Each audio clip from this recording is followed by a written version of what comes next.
Today, creating tomorrow. A better tomorrow.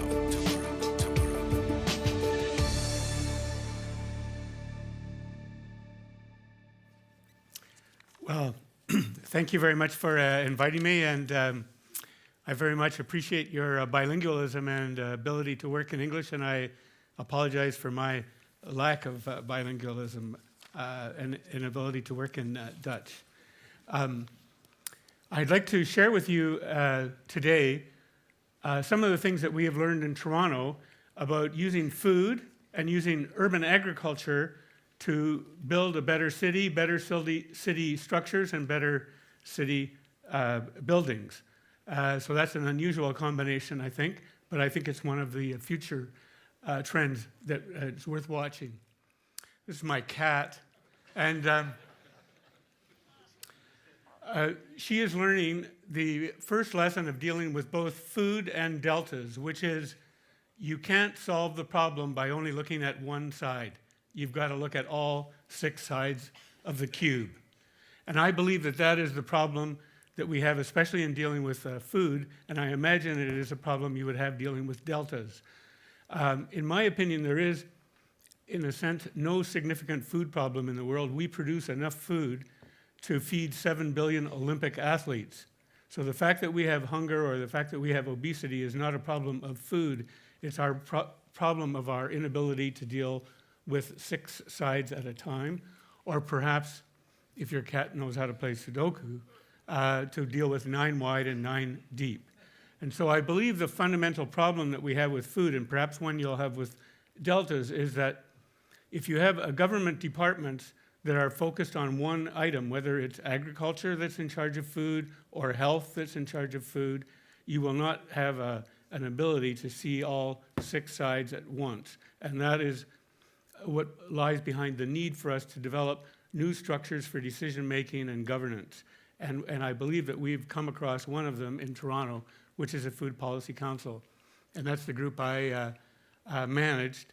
And some people refer to it as a think tank, but I prefer to be a bit more humble about it, because in some ways it's not so much about new and brilliant ideas as it is a link tank to bring all the different elements together, who together can produce a solution.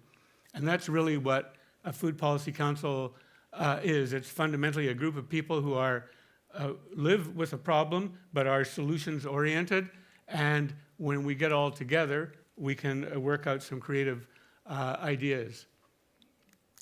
And in engineering, I believe the term that developed after World War II is called skunk works, which was a firm was given a challenge of building an airplane that would go faster than any plane had ever gone before, but with lighter materials. So how do you put those 2 contradictory features together? And they developed a department that was given a lot of freedom called the Skunk Works Department.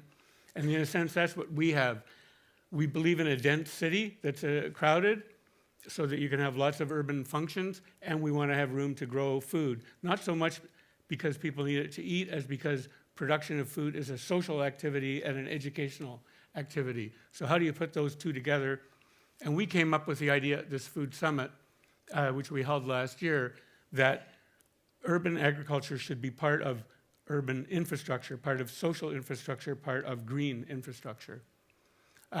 Let's just take a simple example. Here's a community garden, and I happened to go on a trip of community gardens in low-income areas in Toronto with a woman who was in charge of keeping Toronto, as the slogan is, clean and green. You may have heard that Toronto is sometimes referred to as New York run by the Dutch. And so it's very cleanliness oriented. And what she understood in the course of going through a day's tour of community farmers markets and community gardens was, if people felt that they owned the land, they kept it beautiful and clean. And if they felt they did not own it, it was not theirs, they let it become ugly. And so as a result of that, when she returned, she changed the department name to the Department of the Public Realm instead of Clean and Green, and funded our program to promote community gardens and community farmers markets. So that's an example of a connection, and I believe that technology is very simple, which is either farmers markets with stands or community gardens, but it eliminates the need to have all sorts of complicated machinery to pick up litter and to haul it out of the city. One of the places we started with was a charter, and I know you're familiar with the fact that many aspects of food are very controversial. Should you be organic? Should you be vegetarian? Should you buy local? There's all sorts of issues to have a division of opinion on, but the amazing thing is if you ask people, where would you like this city to be in 20 years in terms of food? There is enormous unanimity. There's no one thinks children should go to school hungry. There's no one who thinks the world should be more polluted to produce food. We couldn't have food without Dutch people in Canada. This is Albert van Donkersgoed, who's a leading farm critic in Ontario, and Jason Verkuyk, who has just decided that the color of carrots does not have to be orange, as the Prince of Orange once dictated, but that they should be red, as many of the people who live in Toronto who come from Pakistan and Southern Asia, and he developed the red carrot, and we gave him the Local Food Hero Award for producing it. Again, a fairly simple technology, a change of seeds, but it eliminates the need for all sorts of transportation technology. Excuse me, these are both pictures of how you could call food or urban agriculture a social technology. And in this case, you know, in most cases of immigration, it is the husband who wants to move, the wife is a bit reluctant, and the child is totally reluctant because they have to give up their whole world. And this little community garden was the place where this young child was transplanted over the course of a summer. And so, again, you see a valuable social function, and in a sense, the need to define this as infrastructure. Many people say that the food movement, especially in North America, is made up of elitists and yuppies, and these are the yuppies who invented community gardening in Toronto. And the first one in the early 1980s, mainly by Chinese seniors in a low-income housing project.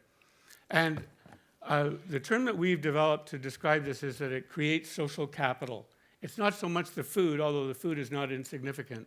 It's the social capital, and it can be one of two types. One that you would be most familiar with in the family meal is bonding. That is, it brings people together. As in banquets when you get married, it brings all your friends and kin together. And the other is called bridging capital, where it allows you to meet someone you would normally not meet. One of the ways we use this in Toronto is, and I believe you do as well in the Netherlands, is generation gardens. For seniors like this who may not be literate, certainly would not be computer literate, their grandchildren can't really appreciate what they're bringing in terms of skills, and when they are in the garden, they get a chance to relate and get some real quality time. So again, another form of what you could call social technology that builds social capital. And the same is true in schools. You could, in a sense, we're trying to call these outdoor classrooms, where our campaign is to have every school will have a garden for the students to learn from, and it will be regarded not as a recreational time, but as an outdoor classroom. Again, part of the technology. Now, here is a fairly typical thing that you would see in most North American cities. About half of Chicago, Buffalo, and Detroit are in this state, fairly small portions of Toronto and perhaps small portions of your area. It's what's called vacant space. So one of our members worked with, so here's wasted space, worked with 16 to 18-year-olds who were on the edge of being sent to a juvenile detention center. And this is what they did with that vacant space in a very short period of time, in the course of one season. And as you know, when you're working with people at risk populations, the last stage is that they have to learn to give back to society, which is a great boost to their ego and a great step forward, and that's the last step. So again, being able to turn a useless amount of space, people who are heading towards danger, into a real positive for the whole community. Food Policy Council started in North America before Europe, I believe, because in the 1980s, for the first time, regular families faced hunger, and about 10% of the population of North America can't make it through to the end of the month without having to go to a food bank. which I believe is not yet a reality in most of Europe. And so the city set up as a partner organization to the Food Policy Council an NGO called Food Share, and they squatted on this building in an abandoned industrial area and asked this question: we don't have room to grow food in Toronto, but 1/6 of Toronto and 1/6 of almost every city in the world is flat roofs. And so they built the first rooftop certified organic farm in Canada here, and that's Toronto's famous CN Tower in the back. And from that time on, the Food Policy Council became the champion in Toronto of green roofs. And I must say that when we first started off advocating green roofs, people thought I was insane. And by 2 years ago, the city had made it compulsory for every building over a certain size that it had to have a green roof. So you could say I went from me being insane to the whole city being insane, or that the job of a Food Policy Council, I call it in bureaucraties, is issue management. We take an idea from when it is a bit crazy and put it through its steps scientifically. We got engineers on side, we got architects on side, and the reason why the city does this is because it keeps water in the roof instead of into the sewage system. And the food that is grown is icing on the cake. It's a free thing on top of it. So that, in my opinion, is the example of how we can start to work together with people who do basic physical infrastructure, social infrastructure, and food infrastructure as well. Thank you very much.